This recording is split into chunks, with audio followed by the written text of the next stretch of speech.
গোপালগঞ্জ। গোপালগঞ্জ। গোপালগঞ্জ থেকে আসছেন আপনি গল্পটা জি বলার জন্য? জি। আচ্ছা, শুরু করেন ছোটবেলা থেকে, যেখান থেকে মনে আছে আমাকে বলেন গল্পটা আপনি। ছোটবেলা আমার আব্বা বিডিআর এ চাকরি করত। আচ্ছা। বাবা এবং আর 3টে চাচা আছে আমার, ওরা সবাই বিডিআর এ চাকরি করত। ফ্যামিলি খুবই ভালো ছিল। আমার বাবার ফ্যামিলিও আমার নানা বাড়ির ওদিকেও অনেক ভালো ছিল, অনেক মানে সয় সম্পদ অনেক কিছু ছিল।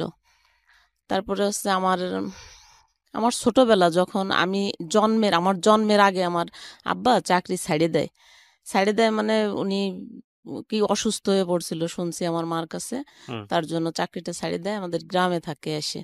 তো আমরা গ্রামে থাকছি খুব ভালো, আমাদের গ্রামে আমার আব্বা চাকরি ছাড়ে দেওয়ার পরে একসঙ্গে যে টাকা পায় না, একসঙ্গে সরকারি চাকরি করলে, হ্যাঁ পেনশনের আগে আর কি, ওই টাকা পাইয়ে উনি আবার 2টা গাড়ি কেনে। তো একটা ড্রাইভার দিয়ে চালায় আর একটা নিজেই চালাতো, বেশ টাকা ইনকাম করছে তখন। তারপরে যখন আমার 5 বছর বয়স তখন আমার বড় বোনের বিয়ে হয়। তো আমার বড় বোনের বিয়ে হয়েছে, আমার বড় দুলাভাই খুব একটা ভালো মানুষ ছিল না, মানে আমার আব্বা তারে পছন্দ করতো না। আর আমার দুলাভাইও আমার আব্বাকে খুব একটা পছন্দ করতো না। তখন থেকেই ওনাদের দুইজনের বেশ ভালো মনোমালিন্য ছিল। তো শ্বশুর আর জামাইয়ের মধ্যে? হ্যাঁ হ্যাঁ, শ্বশুর আর জামাইয়ের মধ্যে। তারপরে যখন আমার 13 বছর বয়স, আমি ওই ছোটবেলা থেকেই দেখছি যে ওনাদের সঙ্গে ভালো সম্পর্ক না। তো আমার যখন 13 বছর বয়স, আমি তখন ক্লাস 9-এ পড়ি। আমরা খুলনাতে ছিলাম, গ্রামের থেকে আমরা খুলনায় চলে গেছিলাম। আমার আব্বা যখন গাড়ি চালাতো খুলনায়, আমরা তখন খুলনায় সেটে লয়ে যাই।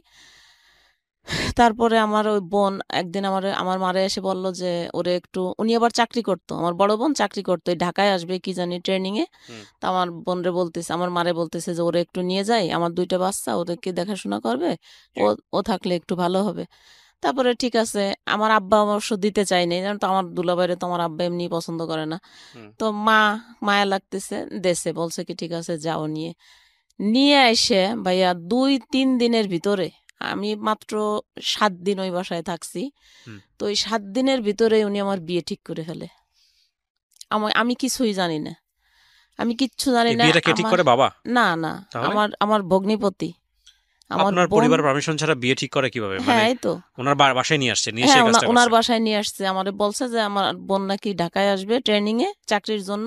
আমার বোন নিজেই গেছে খুলনায় আমাদের বাসায় আর কি। যাই মারেও কথা বলার পরে মা আমারে দেশে আসলাম, আসার পরে 7 দিন থাকছি। এই 7 দিনের ভিতরে আমার বিয়ে ঠিক করে ফেলছে। বিয়ে ঠিক করছে এমন একটা লোকের সঙ্গে যার মা নাই, বাবা নাই, ছোটকাল থেকে রাস্তাঘাটে মানুষ হয়েছে, ঘর নাই, বাড়ি নাই, মানে কিছু নাই তার। আর সবচেয়ে বড় কথা হচ্ছে নেশাগ্রস্ত। এই কথাটা কিন্তু আমার আপা এবং দুলাভাই দুইজনেই জানতো যে সে নেশা করে বা তার এরকম কিছুই নাই। তাও আমার দিয়ে দিল, আমার কাছে একটু জিজ্ঞেসও করেনি। আপনার বয়স কত ছিল ওই সময়? আমার তখন 13 বছর বয়স। আপনার বাবা জীবিত, মা জীবিত, এদের অনুমতি ছাড়াই? হ্যাঁ, তাদের অনুমতি ছাড়াই। মানে আমার বোন আমাদের সংসারে পুরো গার্জিয়ান ছিল, নেতাগিরি করতো খালি, মানে খুব মাতুব্বরি করতো আমাদের সংসারে। তারপরে তো আমার ওইভাবে, আমিও জানতাম না যে আমার বিয়ে, আমি দেখি কি বাজার সাজার করতেছে, খুব আয়োজন। তারপরে আমার আপার একটা ননদ হয়, চাচাতো ননদ, ও এসে আমারে বলতেছে, কয় তোর না বিয়ে জানিস। আমি ওদের কাছে জিজ্ঞেস করি কি ব্যাপার, এদের বাড়ি এত আয়োজন কেন, কি সমস্যা? কয় কি কোনো সমস্যা না, তোমার বিয়ে। আমি বলছি কোথায়, কবে, কার সাথে, কি বিয়ে? তারপরে আমার বোন তো মানে খুব ভয় পাইতাম ওনারে, বড় বোন রে খুব ভয় পাইছি। কোনো কথা ওনার সামনে বলার মতো সাহস আমার না, শুধু আমার ফ্যামিলিতেই কারোর ছিল না। তারপরে আর যখন আমার বিয়ে হয় তখন আবার আমার আব্বা অসুস্থ হয়ে পড়ছিল, প্যারালাইজড, এক সাইড বাতিল হয়ে গেছিল। তো আব্বা তখন অসুস্থ, আর উনি তখন সংসারের গার্জিয়ান। তারপরে বিয়ে, এখন ওনার মধ্যে তো কথা বলার কোনো সাহস নাই, ঠিক আছে যা করতেছে করুক। তারপরে বিয়ে দিয়ে দিল ওইভাবে। বিয়ে দিয়ে ভাইয়া একটা ঘর ভাড়া নিয়ে দেশে, সেই ঘর শুধু 4টে বেড়া, আর কিছু নাই তার ভিতরে। আপনার বাবা জানতো না ওই সময়টাতে যে আপনার বিয়ে দিচ্ছে? না না না, আমার বাবা জানছে অনেক পরে, আমার বিয়ের প্রায় 15 দিন পরে আমার মা বাবা জানছে, সবাই আমার ফ্যামিলির সবাই জানছে যে বিয়ে দিয়ে দিচ্ছে। তারপরে এখন আমি ঘুমাবো কিভাবে, রাত্রেবেলা নিয়ে গেছে। আমি যাই দেখি আমার স্বামী যে উনি ঘরের ভিতরে ঘুমায় আছে, আর আমি পার কাছে সারা রাত বসে থাকলাম।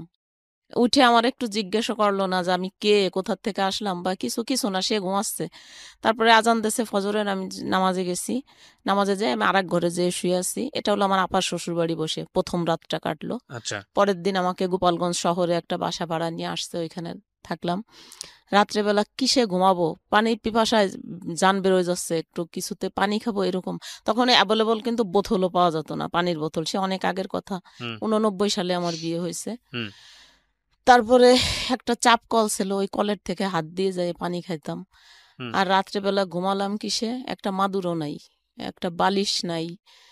তো গাড় থেকে একটা ওন্না তাই বিছাইয়ে মাটিতে ওইভাবে ঘুমাই থাকলাম। এরকম 7 দিন থাকলাম ওই বাসায়। হুম 7 দিন থাকার পরে আমার বোন আসছে, আইসে আমারে দেখে খুব কান্না টান্না করতেছে আমারে দেখে, মানে আমার চেহারা এমন হয়ে গেছে যে আমার চিনার উপায় নেই, মশায় আমার এরকম করছে যে কামড়ে টামড়ে আমার মনে হচ্ছে আমি মরে যাব, এরকম অবস্থা। ওকে। আর ওই লোকটার সঙ্গে বিয়ে দিয়েছে, ও আমার সঙ্গে তেমন কথা বলে না, ও সারাক্ষণ ওই নেশা নিয়েই থাকে। আমি মরে কি গেলাম না করতো, বেঁচে পেশায় কি থাকলাম। করতো? ড্রাইভার ছিল, ড্রাইভার। আচ্ছা। বাসের ড্রাইভার। আচ্ছা। বিয়ে করছে, 2টা শাড়ি, একটা একটা আয়না, একটা চিরুনি, এইসব দেছে। হুম তাও ওই মানুষের কাছ থেকে টাকা উঠাই টুঠাইয়ে এইভাবে। হুম তারপরে আর তখন তো আর ফোন ছিল না যে আমি আমার মা বাবার সঙ্গে যোগাযোগ করব কিভাবে, কোনো ফোন ছিল না। আর আমারে কি করতো, দিনের বেলা ঘরের ভিতরে তালা মেরে থুয়ে যেত গাড়ি চালাইতে। রাত্রে 9টা 10টার দিকে আসে, তখন তালা খুলতো। কি বলেন, আর বাসায় কেউ ছিল না? হ্যাঁ, অন্য অন্য ভাড়াটেরা থাকতো। ওদের ধারণা ছিল যে আমি চলে যাবো, ওইরকম একটা ছেলের সঙ্গে আমি থাকবো না। এই জন্য সে তালা মেরে হ্যাঁ যেত? হ্যাঁ, এই জন্য তালা মেরে রাখতো। এইভাবে 11 মাস রাখছে আমার এরকম তালা বন্ধ করে। আর আমার আপা মাঝে মাঝে যায় দেখে আসতো আমারে। তারপরে 11 মাস ওইরকম ভাবে আমি থাকলাম। আর এর ভিতরে আমার মা বাবা যখন জানলো যে আমার এরকম বিয়ে দিয়ে দিয়েছে, 15 দিন পরে জানছে। 1-1.5 মাস পরে আমার মা আর আমার আব্বা আমার আমার বাসায় আসছে আমার দেখার জন্য। হুম দেখে আর কি করবে, তখন তো আমার আব্বাও অসুস্থ, এক সাইড পড়ে গেছে, হাঁটতে চলতে অনেক কষ্ট হয়, আমার মারে নিয়ে আসছে।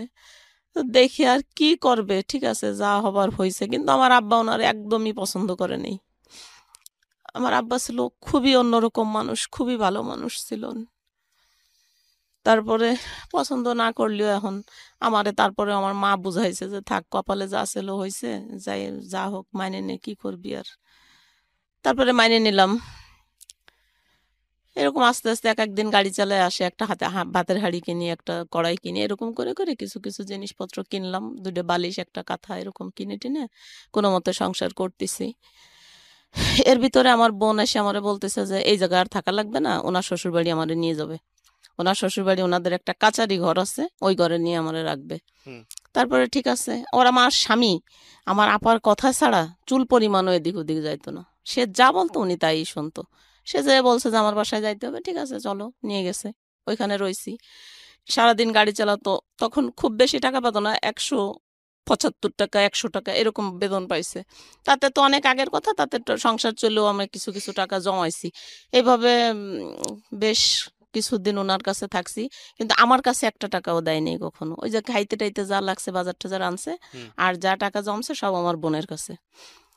তো এরকম করতে করতে আমার প্রথম একটা ছেলে হলো, ছেলেটা মারা গেল। তারপরে আরেকটা ছেলে যখন হবে, আমার মনে হয় 6 থেকে 7 মাস হবে পেটে, তখন ও আমার বিয়ের 1 বছর পরে আমার আব্বা মারা গেল। হুম আমার আব্বা মারা যাওয়ার পরে তো আমার বড় ভাই আর আমার মেজো ভাই, আমার যে বড় 2টা ভাই, আমরা তো 5 ভাই বোন, আমার বড় 2টা ভাই আর বোন একটা, তারপরে আমি, আমার পরে আরেকটা ভাই। তো এই যে যে আমার বড় 2টা ভাই, এই 2 ভাই মিলে, মেজোটা একটু কম, বড়টা বেশি, হুম আমাদের যা কিছু ছিল সংসারের, টাকা পয়সা, ধন সম্পদ, গাড়ি বাড়ি, সবকিছু তছনছ বেচে কিনে, মানে কি যে করছে সে নিজেও আমরা জানি না কেউ। অথচ এই যে যে বাড়ি বিক্রি করছে, গাড়ি বিক্রি করছে, সব টাকার ভাগ কিন্তু আমার মেজো ভাই, আমার বড় ভাই, আমার বড় আপা, আমার বড় বোন, এরা সবাই পাইছে, এদেরকে দেছে। কিন্তু আমারে আর আমার ছোট ভাইরে কিচ্ছু দেয়নি। আপনার বাবা? আমার বাবা তো তখন নাই। কে দেয়নি এটা? আমার বড় ভাই 2জন যে, আচ্ছা। আমার বড় বোন, এই 3 ভাই বোনে মিলে আমাদের যত সম্পদ ছিল সব নষ্ট করছে। বড় হুম। ভাই বেশি করছে, বড় বোন বেশি না। বাড়িটা শুধু বড় বোন বিক্রি করছে। আর গ্রামে ধানের জমি থাকে না, হুম। এই জমি ছিল অনেক, আমাদের প্রায় 30 বিঘার মতো। এইগুলো সব আমার ভাই বিক্রি করছে। তো তখন এক পর্যায়ে আমাদের সংসার এমন অবস্থা যে এখন আমার মা না খেয়ে মারা যায়, এরকম পরিস্থিতি হয়ে গেল। আমার 3টে ভাই থাকতে, আমার ছোট ভাইটা তখন ছোট, ও কোথায় গেছে, ও হারাই গেছে, ওরে খুঁজেও পায় না কেউ। তারপরে এরকম করতে করতে আমার বড় বোন গ্রামে অনেক টাকার দিনা হয়ে গেল। আচ্ছা। অনেক টাকার দিনা হয়ে গেছে, তখন আমার ছেলেটা পেটে, বাচ্চা হবে, আমি তো ওনার বাড়িতেই থাকি। তো উনি আমারে বলতেছে কি যে আমি, ওনার স্বামী আবার তখন চিটাগাং থাকতো, হুম। বলে কি আমি চিটাগাং চলে যাব, আমি অনেক টাকার দিনা হয়েছি, এখন এই সবাই দিনাদাররা খুব চাপ দিচ্ছে, আমি আর এখানে থাকতে পারবো না, তো তুই এখন কি ব্যবস্থা করবি কর, কোথায় যাবি কি করবি কর। তখন আমি কি অবস্থা, আমি মানে দিশাহারা হয়ে গেছি, আমি কি করব এখন, আমার এই অবস্থা।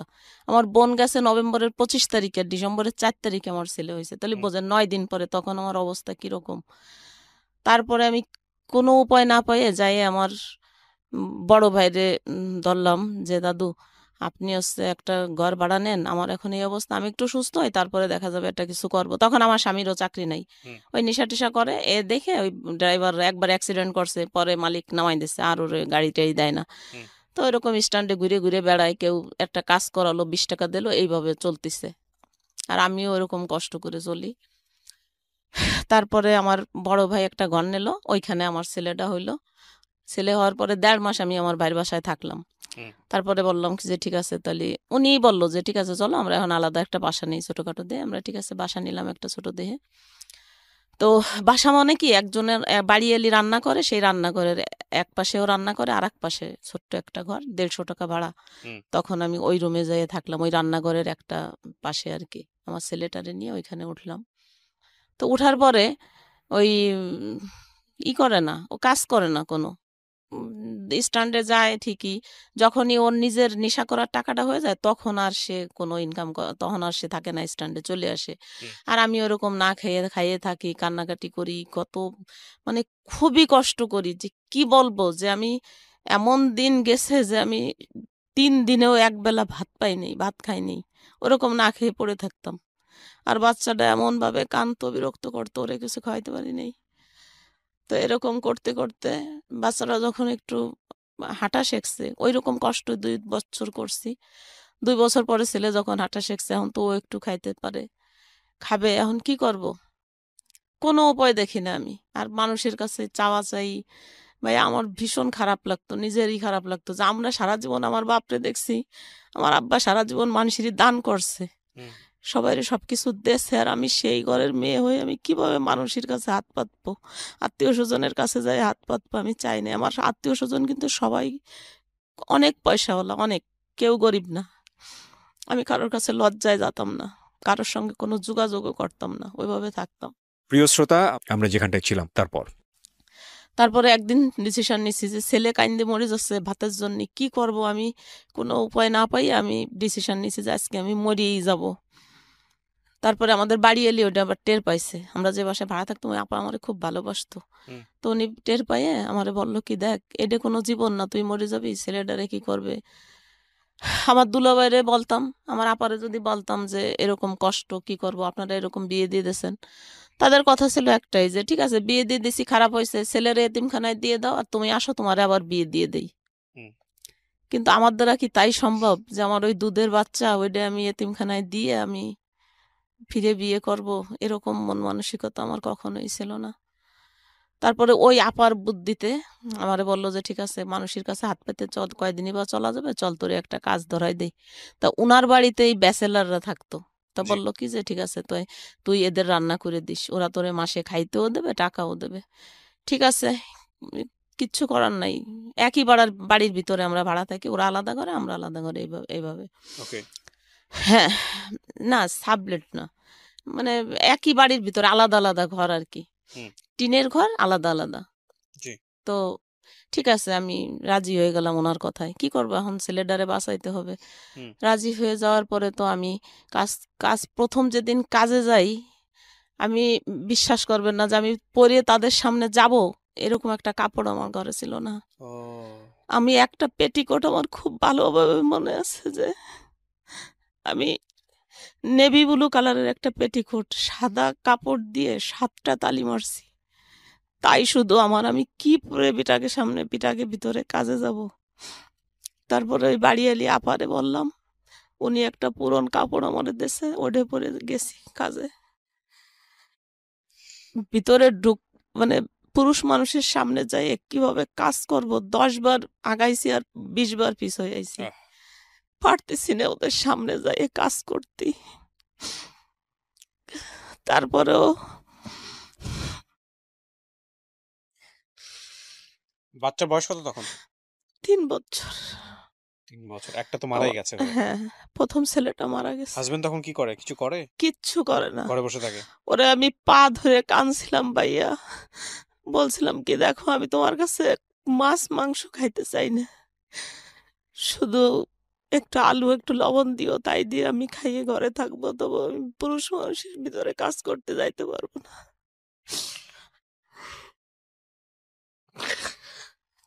কিন্তু ও তাও আমারে কখনো দেয় নেই। কাজ কাজ করে খাইছি, ঘর ভাড়া দিছি, বাচ্চারে মানুষ করছি, ছেলেটারে স্কুলে ভর্তি করছি। লেখাপড়ায় এত ভালো ছিল, ওর যখন ও প্রথম ক্লাস 5-এ ট্যালেন্ট ফুলে বৃত্তি পাইছে, কিন্তু কোনো প্রাইভেট দিতে পারি নাই। 5 পর্যন্ত আমিই পড়াইছি। আমি এসএসসি পরীক্ষা দেয়নি, 9 পর্যন্ত পড়ছি। তারপরে তো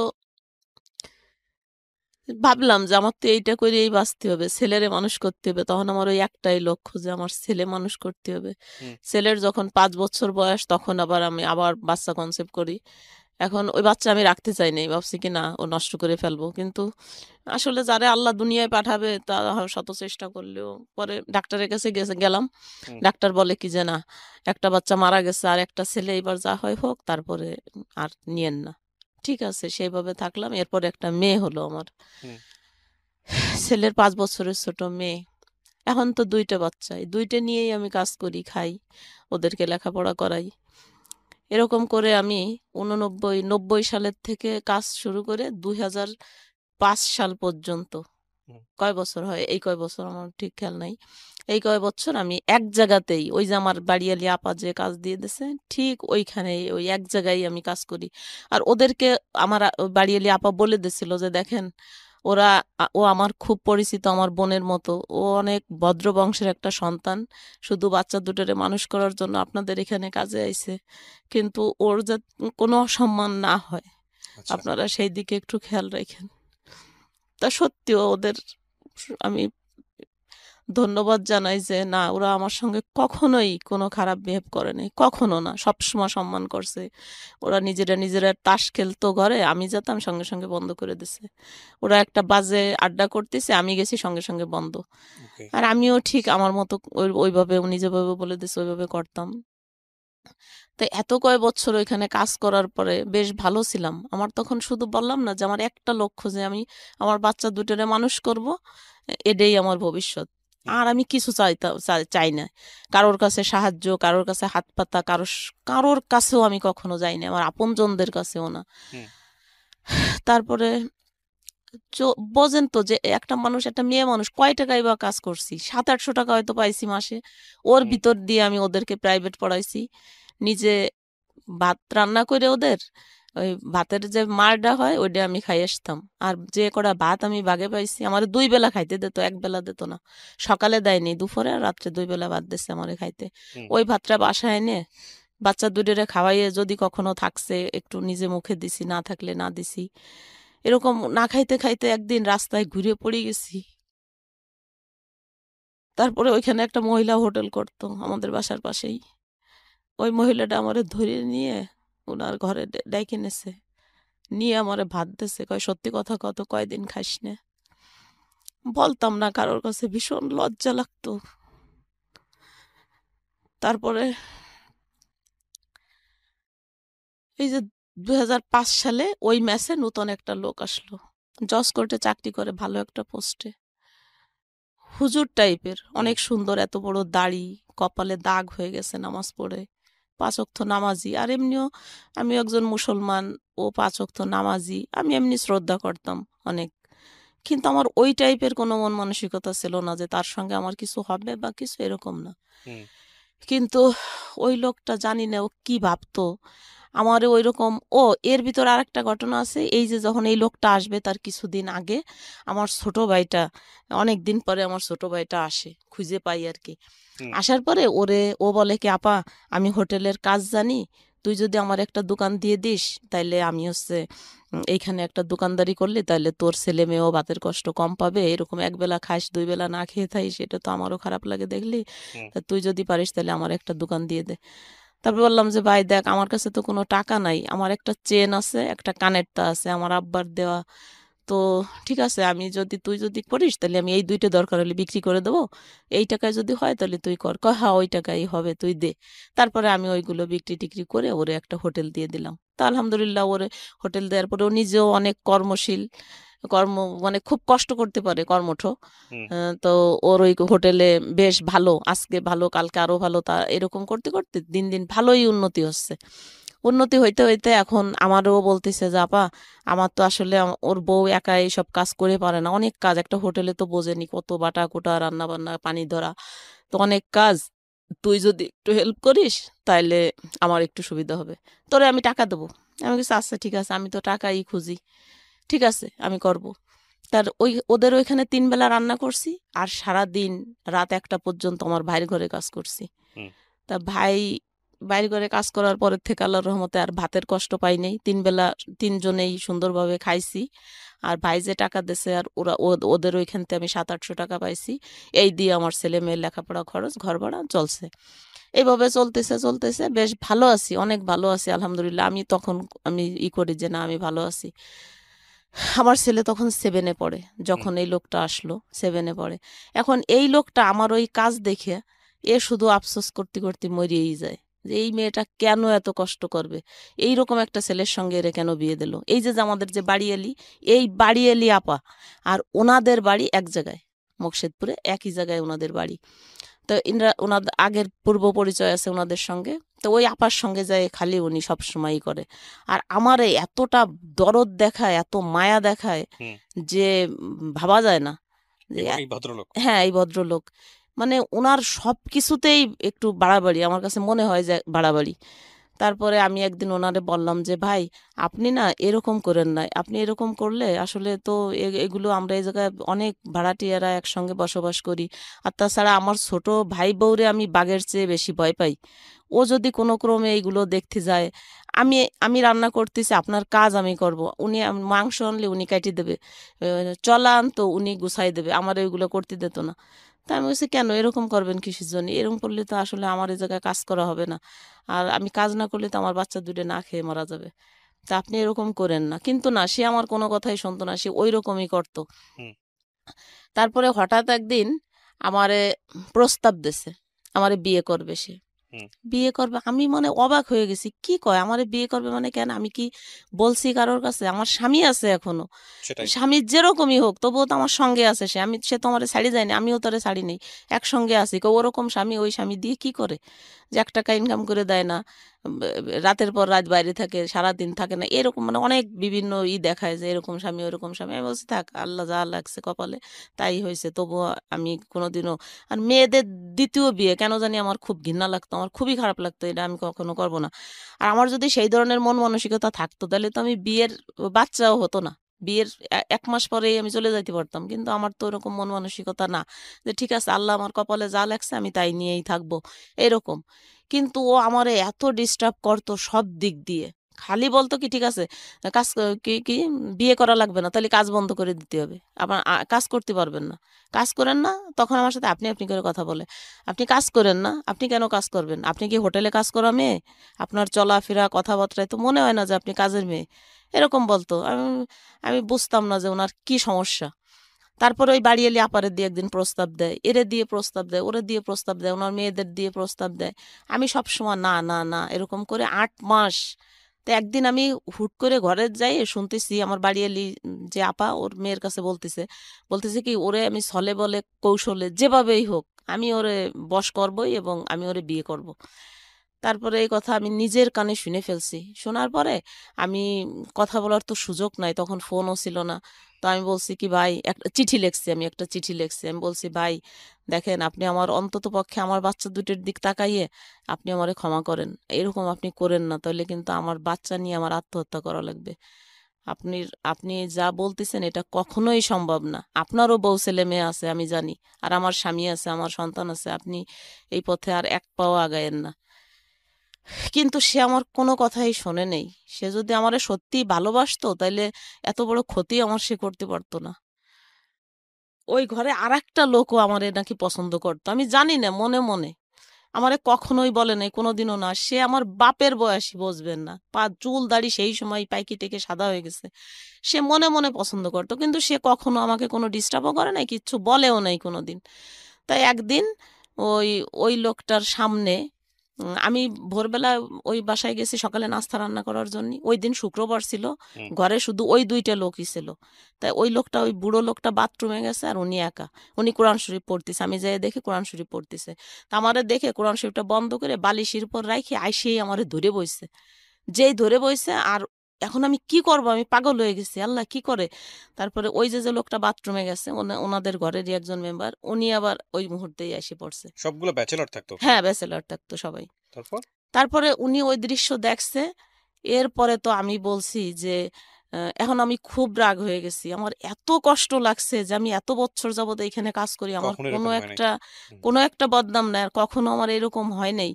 আর এই লোকটা এত বিশ্বাস করি উনারে, এত ভালো বলি সবার কাছে যে নামাজ কালাম করে, আমার খুব ভালো লাগে। কিন্তু সেই লোকটার ভিতরে এইরকম শয়তানি, ও আমারে, আমি ওরে তুই তুই করে তখন বলছি। আমি কইছি শোন, তোরে আজকের দিনের ভিতর আমি এইখান থেকে তাড়াবো।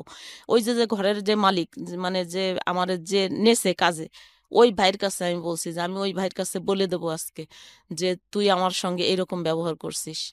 তারপরে আমার হাতে জানি কি ছিল, ওই রান্নার কি কি জানি, আমি ফ্লোরে ফেলাই টেলাই দিয়ে মানে বেরোয় আসতে যাচ্ছি, কিন্তু ওই লোকটা তো দেখেই ফেলছে। আর বেরোয় আসতে যখন যাচ্ছি তখন উনি আমার পা জড়ায় ধরে। আল্লাহর কসম করে বলতেছি ভাইয়া, যে আমার এমন মেজাজ খারাপ হয়েছে, আমি বলেই দেবো সবার কাছে। হুম। কিন্তু ওই লোকটা আমার পা জড়ায় ধরে আমারে বলতেছে, আমারে যদি মারার ইচ্ছে থাকে আপনি আমারে নিজের হাতে মারেন, তবুও আমারে অপমান করেন না, আপনার পা ওই লোকের দুইখান ধরে। সামনেই? ওই লোকের সামনেই আমারে অপমান করেন না।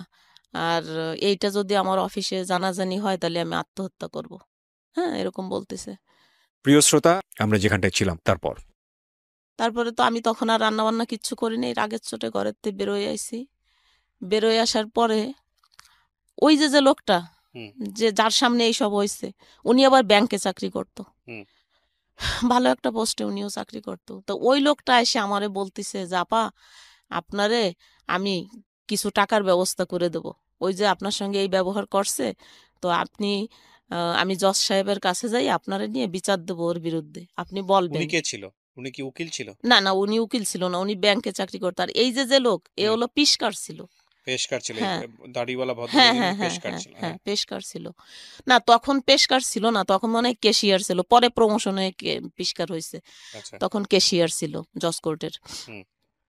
তারপরে আমারে বলতেছে উনি যে আপনি হচ্ছে যাইয়ে আমার সঙ্গে জজ কোর্টে যাবেন, যাইয়ে জজের সামনে এরকম বলবেন যে উনি আপনার সঙ্গে এই এই করছে। কিন্তু আমি আমার মারে যেয়ে বলছি কথাগুলো, যে মা আমি, মানে আমি সামলাতে পারিনি যে আমার স্বামী যদি আজকে ভালো হতো তাইলে তো আর আমি ওই ঘরে কাজ করতে যাইতাম না, এই ঘটনার জন্ম হতো আর না। এই ঘটনারও জন্ম হতো না। আমি খুব কান্না করতেছি ঘরে যাইয়ে, আমার মার সামনে আমার মারে বলছি সবকিছু। পরে যখন ওই লোকটা এই প্রস্তাব দিয়েছে যে আপনি জজ কোর্টে যাই এই কথা বলবেন, তো আমার লজ্জা লাগছে যে না, আমার নিজের কথা আমি কিভাবে যাই এরকম বলবো জজ কোর্টে, জজের সামনে। হুম। কয় কি আপনাদের নগদ 50,000 টাকা এখন দেব, আর 1 মাস পরে আরো 1 লাখ টাকা দেব। আপনি যাইয়ে আপনার কিচ্ছু বলা লাগবে না, শুধু আমি আমি যা যা বলে আসবো, আপনি শুধু জজের সামনে যেয়ে বলবেন যে স্যার, ইমাম ভাই যে কথাগুলো বলছে সব সত্যি, শুধু এতটুক কথা আপনি বলেন। হুম। তারপর আমি বলছি তাহলে আপনি কি বলবেন? কয় আমি বলবো আপনার পেটে বাচ্চা, আপনারে উনি এরকম এরকম খারাপ। আমি বলছি কি না না, এত বড় মিথ্যে কথা আমি বলতে পারবো না। উনি এত খেপছিল কেন ওনার উনি উপর? খেপছিল, উনি নাকি আমারে পছন্দ করত।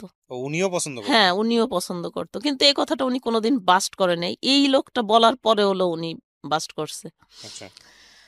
তারপরে ওই লোকটারও কিভাবে পছন্দ করে আমার আমি বুঝি না। সে আমার বাপের বয়সী, তার আমার চেয়েও বড় ছেলে মেয়ে আছে, জামাই নাতি পোতা সব আছে। হুম। তারপরে সে এইগুলো কিভাবে ভাবে আমি বুঝি না। তারপর আমি অনেক শ্রদ্ধা করতাম লোকটারে, আমার বাবার হিসাবে দেখতাম এরকম। তারপরে জজ কোর্টে যে এই কথা বলতে বললো, আমার এরকম টাকা নিয়ে এসে ঘুষ দেবে এসে, আমি বলছি কি না, হুম। আমি তো এত লোভী না ভাই, আর আমি টাকার জন্য মিথ্যে কথা বলতে পারবো না। ওই লোকটা তো আসলে আমার সঙ্গে আর কিছুই করে নাই, জাস্ট আপনি যেটুকু দেখছেন আমার একটু ধরছে, এই এতটুকুই, এর বেশি কিছু না। আমি কিভাবে এত বড় মিথ্যে কথা বলবো, আমি পারবো না এটা। এই কথা বলার পরে কয় আপনি চেষ্টা করে দেখেন, এখনো সময় আছে, আপনারে আমরা ওর সাথে বিয়ে দিয়ে দেব। আমি বলছি না, আমি তো ওর সাথে বিয়ে করব না, তো আপনি কি বিয়ে দেবেন?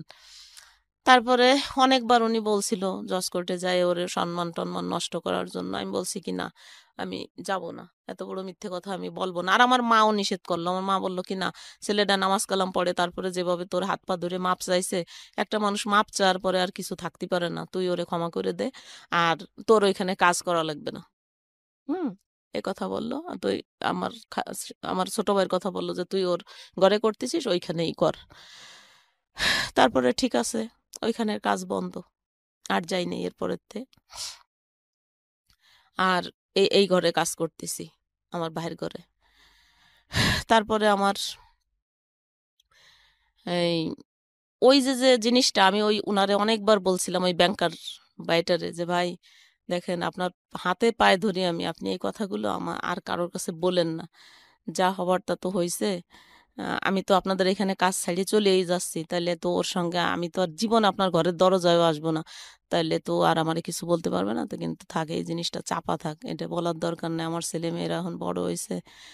তারপরে উনি কিন্তু আমার সেই কথাটা শোনে নেই।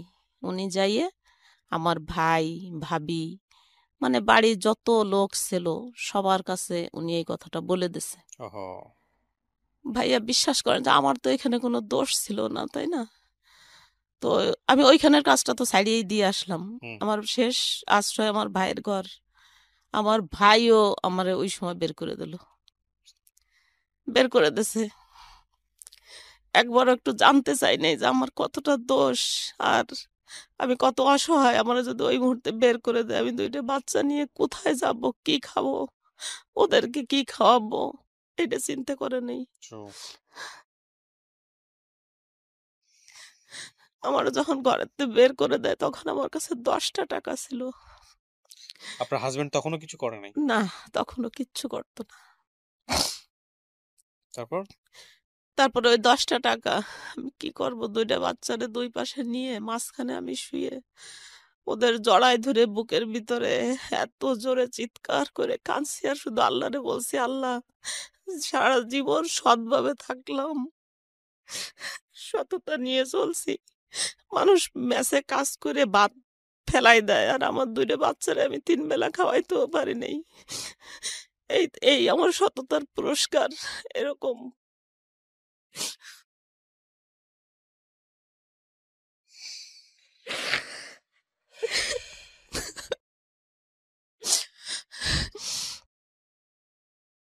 খুব দুঃখজনক, খুবই তারপরে দুঃখজনক। ওই 10টা টাকা দিয়ে 5 টাকা দামের পাউরুটি পাওয়া যেত তখন। ভাবছি দুইটা পাউরুটি একসঙ্গে কিনলি তো 5 টাকা শেষ হয়ে গেলে আর 5 টাকা দিয়ে কি কর। তারপরে একটা পাউরুটি কিনে ওকে দুই ভাই বোনরে খাওয়াইছি রাত্রে। সকালবেলা কি করব, ওই 5 টাকা ছিল, ওই 5 টাকাও শেষ, সকালে খাওয়াইছি, আর কিছু নাই। তারপরে ওই বাড়িয়ারির ঘরে একবেলা চাইছি, দেখি আমার ছেলে মেয়ে দুটো ক্ষুধায় মরে যাচ্ছে, ওদের দিকে আমি তাকাতে পারি না, নিজের পেটেও তো ক্ষুধা, কি করব? মানে তখন আমি কোনো উপায় পাই না, আমি কি করব এখন? ওই লোকটার কি হইলো? হ্যাঁ, ওই লোকটা তখন ওই রকমই আছে। হুম। তারপরে যখন এরকম, তখন ওই বাড়িয়ালির কাছে আমি যাই, রাত্রিবেলা কাঁদছি অনেক, আপা আমি এখন কি করব, আমার ভাই তো আমার বাইর করে দিছে, ঘৃণায় আমার মুখই দেখবে না। হুম। কয় কি, যখন বদনাম শোনার দিন ছিল, বিয়ের আগে বা বিয়ের পরে, তখন জীবনে কোনোদিন কিছু শুনি নেই। আর এখন এই বয়সে ২ টে ছেলেমেয়ে, ছেলে ক্লাস 7 এ পড়ে। এখন এই কি কথা? মানে এই ওরা সহ্য করতে পারেনি। তোরা আগে করিস নাই কেন? আগে কত তোরে আমরা বলছি যে বিয়ে দেব, তুই কখনো রাজি হইস নাই। আর এখন এই বয়সে এইরকম ছেলেমেয়ে বড় হয়ে গেছে। এখন এগুলো কি শুনলাম? এই হলো ওর ঘিন্না আমার ভাইয়ের। হুম। আমার ভাইও খুব নামাজ কালাম করে, এগুলোও পছন্দ করে না। তারপরে বের করে কি যাওয়ার এখন আমি বাড়িয়ালির সঙ্গে যে আলাপ করলাম যে, "আপা আমি এখন কি করব এখন?" আপনার হাসব্যান্ডের বাসায় ছিলেন না আপনি? হ্যাঁ, তাহলে ভাই ভাই কেন বের করে দিবে? হাসব্যান্ড হাসব্যান্ড হাসব্যান্ড বের করে দিয়েছে মানে ঘরের থেকে বের করে না, আমার ভাইয়ের ঘরের থেকে। আমি যে কাজ করি ওর ঘরে, ও ও কাজের থেকে বের করে দিল। আচ্ছা। তো এখন আমি তো ওকে আপন ভাই ছিল? হ্যাঁ, আমার আপন ছোট ভাই। আপন ছোট ভাইয়ের ঘরে আপনি কাজ করতেন, ওই টাকা হ্যাঁ, ওইখান থেকে ও টাকা দিত? হ্যাঁ, হ্যাঁ। আল্লাহু ওই আকবার! দোকানটা আবার আমার গয়না বিক্রি করে যাই হোক দিয়ে তারপর? দিছিলাম। তারপরে তো ওই ভাইয়ের ওই আমি এখন এখন আমি ঘর ভাড়া দেবো কি দিয়ে?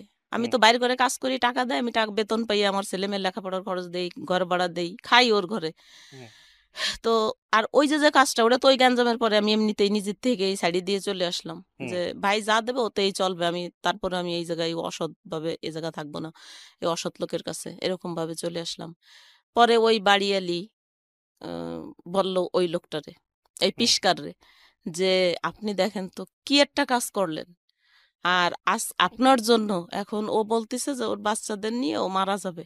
ওর তো কোনো উপায় নাই। আর এই গোপালগঞ্জ শহরে আমাদের সবাই চেনে। আমি তো বাইরে যেয়ে কোনো কাজ করতে পারব না। হুম, আর বাইরে কি কাজ করব আমি?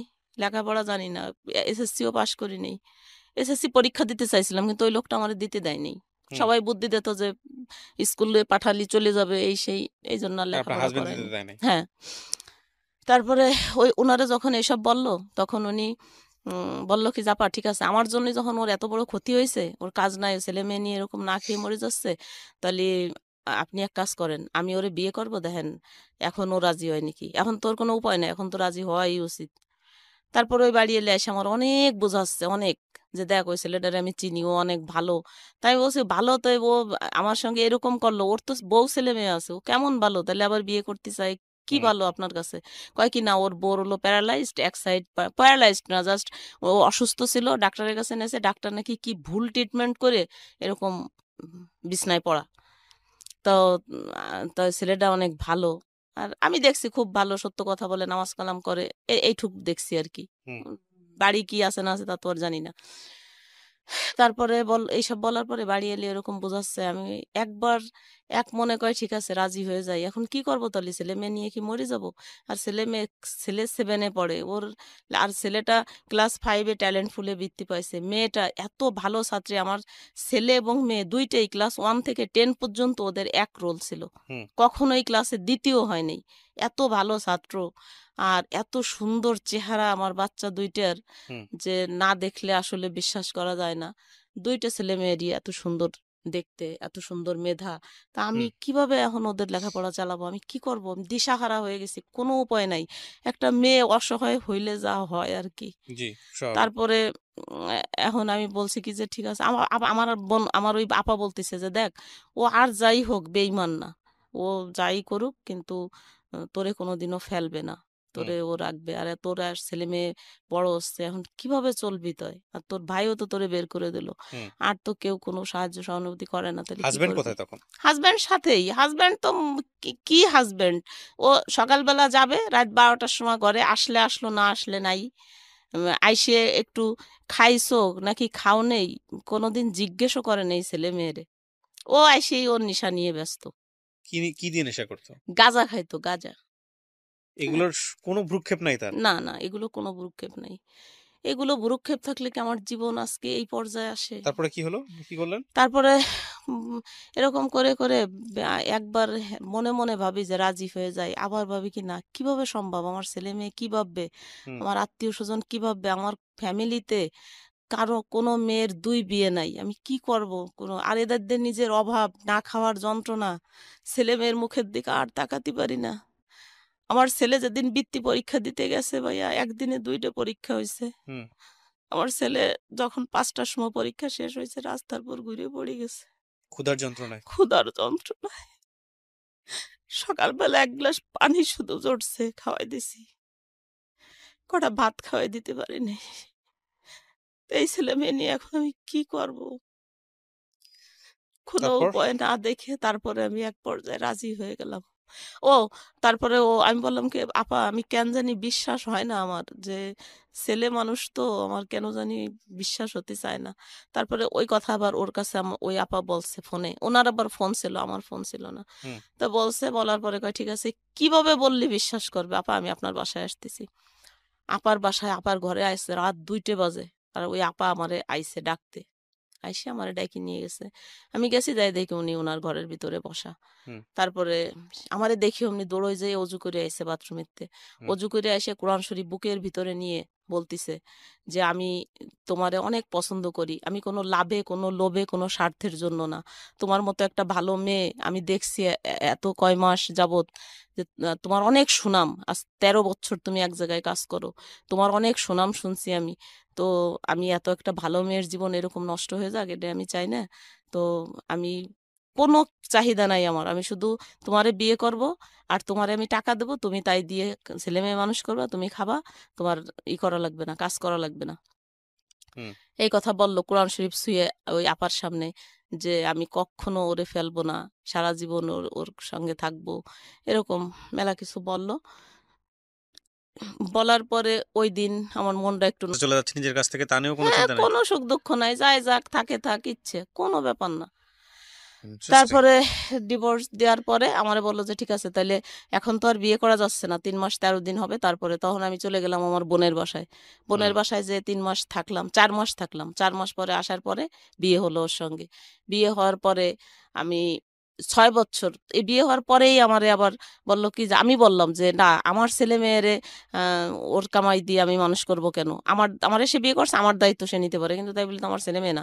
হুম। তারপরে আমি ঢাকায় চলে আসি। ঢাকায় এসে একটা ছোটখাটো একটা চাকরি নিছি। যাই হোক সে মালিকটা ম্যাডাম খুবই ভালো মানুষ ছিল। আমাকে অনেক সাহায্য করছে। তার সাহায্যে আমার ছেলে এসএসসি ফার্স্ট ডিভিশনে মানে পাস এ করে। প্লাসে, হ্যাঁ, এ প্লাস পেয়ে পাস করে। তারপরে এই ঢাকা কলেজে তারে ভর্তি করি। মাশাআল্লাহ। এখান থেকে ইন্টার পাস করলো। অনার্সে ভর্তি করলাম এই জগন্নাথ বিশ্ববিদ্যালয়। তারপর ওই লোকটা আমাকে মানে ভাইয়া আপনি ভাবতেও পারবেন না যে একটা মানুষ অভিনয় কতদিন করতে পারে। ১৩ বছর আমার সঙ্গে সংসার করছে। ১৩ বছর ১-২ দিন না। এ ভদ্রলোক। হ্যাঁ, এই ১৩ বছরের ভিতরে আমি একদিনও আমি না শুধু আমার ফ্যামিলিতে তো অনেক শিক্ষিত মানুষও আছে, অনেক ভালো মানুষও আছে, অনেক বয়স্ক মানুষ আছে। হুম। সবাই তো জানতো। আমার ফ্যামিলির আস্তে, আস্তে সবাই জেনে গেছিল বিষয়টা। হুম। তো কেউই কোনোদিন বুঝতে পারেনি। সবাই বলত যে, "না, ওর মতো মানুষ হয় না। ও হুম। যে কাজ করছে এটা মানে একেবারে স্বয়ং আল্লাহর সন্তুষ্টির কাজ করে ফেলছে। মানে খুব বড় কিছু করে ফেলছে।" তারপরে এরকম ভালোবাসতো আমারে যা আমি কোনোদিন কোনো ছবিতে, সিনেমায়, গল্প উপন্যাসেও পড়ি নাই যে মানুষ এতটা ভালোবাসতে পারে। হুম। যে এত ভালোবাসতো আর এইরকম খেয়াল করতো আমার। তো আমি চাকরি করে আমার ছেলেমেয়ের খরচ দিতাম আর ও আমার কি সম্পূর্ণ করতেন আপনি? খরচ। আমি এইখানে একটা অফিসের পিয়ন পোস্টে আমাকে আমি ছেলে-মেয়ে বলতে চাকরি আপনার নিছি। ছেলে-মেয়ে কয়জন ছিল? ২ টা। একটা ছেলে, একটা মেয়ে। মেয়েটাকে কি করলেন? ছেলেটা বড়, মেয়েটা ছোট। মেয়েটারে আমার বোনের বাসায় রাখছিলাম। আচ্ছা। আমার বোন তখন সিলেট চাকরি করতো। আমার দুলাভাই ব্যাংকে চাকরি করে। হুম। ওই সিলেটে ছিল। আমার বোনের বাসায় রাইখে আপনি ওরে অভিনয় কেন বলতেছেন এই সেকেন্ড যাকে বিয়ে করলেন? কি না হয়েছে? মানে বুঝতেই পারিনি কখনো যে সে আমার সঙ্গে অভিনয় করতেছে। আমি ভাবতাম যে সব সত্যি। হুম। সবাই ভাবতো, শুধু আমি একা না। হুম। ১৩ বছর সংসার করার পরে ২০০০ এলো ১৯ সালে। ১৯ সালে আইসে আমরা একদিন বেড়াইতে গেছি আমার মামার বাসায় হুম। নোয়াপাড়া। বেড়াতে যাওয়ার পরে আসছি। আসার পরের থেকেই আমার একদিন ফোন দিয়ে বলতেছে, "আমার সংসারের সবাই এই সত্য জিনিসটা জানি গেছে। হুম। তোমার সঙ্গে আমার আর থাকা হবে না। হুম। তোমারে আ আল্লাহকে সাক্ষী রেখে তোমারে বিয়ে করছিলাম।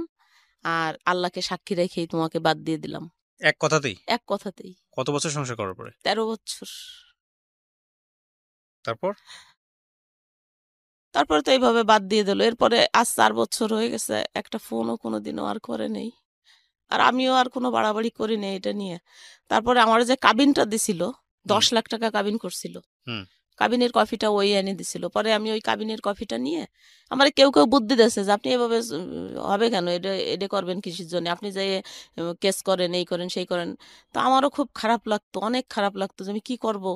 তারপরে একদিন গেছি একটা ইসের কাছে যে যারা রেজিস্ট্রি করে না? উনার কাছে গেছি। উনি কাবিনটা দেখে বলতেছে, "এটা দি ভুয়া।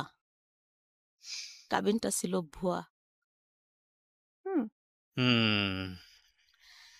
তারপরে যাই হোক, তখন আবার ছেলে আহ, একটা কাজে ঢুকলো, যে কি কাজে, লোড আপনি আমাকে বিকাশ। জাস্ট একটা জিনিস একটু বলেন, আমি গল্পের শেষের দিকে চলে আসছি। আপনার ছেলেটা এখন কি করে? ছেলেটা এখন ওই যে লোড আর বিকাশ আছে, লোড বিকাশ হ্যাঁ। এগুলোর একটা দোকান ছিল ওর।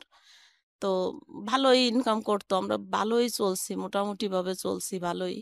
কিন্তু আর এক বিশ্বাসঘাতকরে এরকম বিশ্বাস করে আমার ছেলে তার নিজের ভাইয়ের মতো বিশ্বাস করতো। হ্যাঁ। ওই বিশ্বাসঘাতক সমস্ত টাকা পয়সা, ইভেন এর ভিতরে আমার মেয়ের 2 লাখ টাকা আছে। আমার মেয়ের 2 লাখ সব আর আমার সব মেরে ছেলের। দিছে? হ্যাঁ। আপনার ছেলে বিয়ে শাদী করেছে? হ্যাঁ, বিয়ে করছে, একটা বাচ্চাও আছে। আপনার চলে কিভাবে এখন? আমার এখন এখন চলে না। এখন তো আর চলবে কিভাবে, এখন আমার ছেলে পুরো উম, মানসিক রোগী হয়ে গেছে, এখন আর আমার চলে না। ওই শোকে শোকে এখন আমি আমি ওর পাশে এখানে যদি দাপাই মরেও যাই, আমি ফিরে ও একটু তাকাইয়ে দেখে না। আর ওর জন্য এখন আমার মেয়ের আরো এরকম অশান্তি, আমার মেয়ের মেয়েটারও বিয়ে দিয়ে শাদী হয়েছে? দিছিলাম। হ্যাঁ, 2টা বাচ্চা মেয়ের। 2014 সালে আমার মেয়ের বিয়ে হয়েছে, না 13 সালে জানি, 14 সালে আমার স্বামী মারা গেছে, ওই যে আগের আপনি স্বামী। গল্পটা কেন বললেন আজকে রেডিওতে? আমি কি করব ভাই, আমি কিচ্ছু বুঝি না যে আমি কি করব এখন, আমি কিভাবে বাঁচবো, আমি নিজেও অনেক অসুস্থ।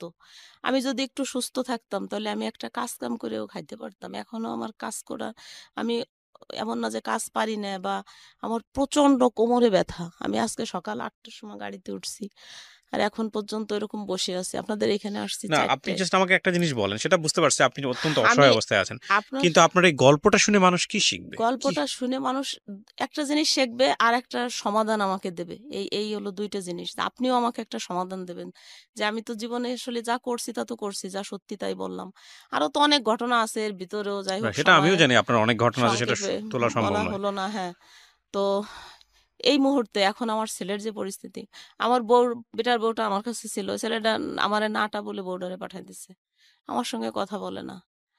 আমি এর ঘরের তো একটু ভাত, ওর ঘরের তো একটু ভাত, আমি মা, আমি খাইছি, আমি কি মানে, ও এরকম কেন হয়ে গেল আমি বুঝলাম না কিছু, এরকম হয়ে গেছে এখন। আর আমি আমি শুধু আপনার কাছে এই একটা কারণেই আসছি, যে আমি দেখছি আপনি আপডেট ভিডিওগুলো করেন, তখন আপনার চোখে পানি, অনেক দিন আপনার আমি কাঁদতে দেখছি। তো আমি ভাবলাম যে অন্যের দুঃখ, যার চোখে পানি আসে সে অবশ্যই আমাকে কোনো খারাপ বুদ্ধি দেবে না। আমি আপনাকে কয়েকটা কথা বলি, এটা হচ্ছে যে বুদ্ধি দেওয়ার মতো কিছু নাই। আমি আপনার গল্পটা শুনে, আমি তো আপনার গল্পের একদম ইন ডিটেল বিস্তারিত জানি না, 1 ঘন্টা 1.5 ঘন্টা শুনলাম। আপনার কষ্টটা আমি অনুভব করার চেষ্টা করতেছি। হ্যাঁ। তবে এটা ঠিক যে আপনি এই, মানে আপনার বিয়ে হয়েছে 13 বছর বয়সে। জি। 13 বছর বয়স থেকে এখন 50 বছর বয়স, আপনি যেটা হ্যাঁ। বলছিলেন। তার মানে এই 37 বছর বয়সে, 37 বছর ধরেই আপনি যুদ্ধ করে চলেছেন, তাই হ্যাঁ। না? তো 37 বছর ধরে যদি আপনি যুদ্ধ করে যদি হার না মানা মানুষ হয়ে থাকতে পারেন, তাহলে আল্লাহর উপর তো কখনো বিশ্বাস ছাড়েন নাই, না। ছাড়ছেন? তো আল্লাহর উপর বিশ্বাস না ছেড়ে থাকলে, তাহলে আপনি নিশ্চয়ই একদিন না একদিন, আমি মনে করি, যেহেতু আমিও একজন বিলিভার, একদিন না একদিন, ধর্মীয়ভাবে যদি চিন্তা করি, একদিন না একদিন আপনার সুখ হবে, এটা হচ্ছে বিষয়। আর আরেকটা জিনিস যেটা, সেটা হচ্ছে যে এই একটা ছেলের, আপনার ছেলেকে যদি আমি ব্যাখ্যা করি, মানে আমি নিজেও তো সংসার টানি, বা আমার নিজেদেরও বাংলাদেশের যেটা হয়, ছেলে মেয়েরা তো পরিবারটাকেই দেখে। তো একটা ছেলের যখন ইনকামের রাস্তা বন্ধ হয়ে যায়, তখন আসলে তার দুনিয়াবে অন্যদিকে কোনো খেয়াল থাকে না। হ্যাঁ। তো ওর যেটা যতদিন হয়েছে, ইনকাম ছিল ততদিন ভালোই ব্যবহার করতো আমার সঙ্গে। কারণ ওর মাথা ঠিক, মাথায় হয়তো বা ব্যালেন্স নাই, যদি আপনার কথা ঠিক থাকে। তো সেই জায়গা থেকে আমি যেটা মনে করি যে আপনাদেরকে ধৈর্য ধরতে হবে।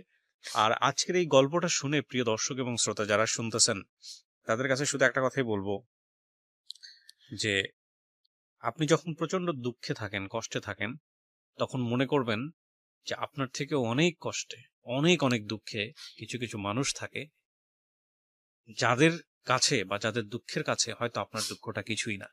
সুতরাং কোনোভাবেই হাহুতাশ করা যাবে না জীবনে, যে যখন কষ্টে আছেন, খারাপ অবস্থায় আছেন, যে সৃষ্টিকর্তা আপনাকে কিছুই দেয়নি, সৃষ্টিকর্তা আপনার সাথে অবিচার করেছেন, এই জাতীয় চিন্তা ভাবনা কখনোই মনের মধ্যে আনা যাবে না। না, না। এবং আপনি যে আজকে গল্পটা বললেন, আপনিও বিশ্বাস সেটাই করবেন যে আপনার থেকেও হয়তোবা অনেক কষ্টে অনেক মানুষ আছে। হ্যাঁ। রাস্তাঘাটে কিছু মানুষ পড়ে থাকে, দেখেছেন কখনো? হ্যাঁ, দেখছি। যে মানুষগুলোর সেন্স থাকে না, এই জন্য আমি সবসময় ডাস্টবিনের শুকরিয়া ময়লা তুলে করতাম। খায়, হ্যাঁ, দেখেছেন? আল্লাহ তো আমার 4 টা হাত পা দিছে। হ্যাঁ, এটা আমি সবসময় শুকরিয়া করি আল্লাহর কাছে। কিন্তু আমি যদি একটু সুস্থ থাকতাম, আমি আপনার জন্য যেকোনো যেটা একটা। করতে পারি মন থেকে দোয়া করি আল্লাহর কাছে। হ্যাঁ, এটাই হচ্ছে সবচেয়ে বড় কিছু। আর দ্বিতীয় কথা হচ্ছে যে শুকরিয়া আদায়ের কখনোই বন্ধ করা উচিত না। কারণ আল্লাহ আপনাকে এর চাইতেও খারাপ অবস্থায় নিতে পারেন। সুতরাং এতটুকুতেই আপনি শুকরিয়া আদায় করেন। এই হচ্ছে বিষয়। আর একটা কথা হচ্ছে যে সব ধর্মে এটা বলে যে বিশ্বাস হারানো পাপ। আপনি যদি সৃষ্টিকর্তার উপর থেকে বিশ্বাস সরিয়ে ফেলেন যে না আমার দ্বারা না, আর না কিছুই তা তো হবে না, সম্ভবই না। তাহলে আপনার আর কোনো গতি নাই।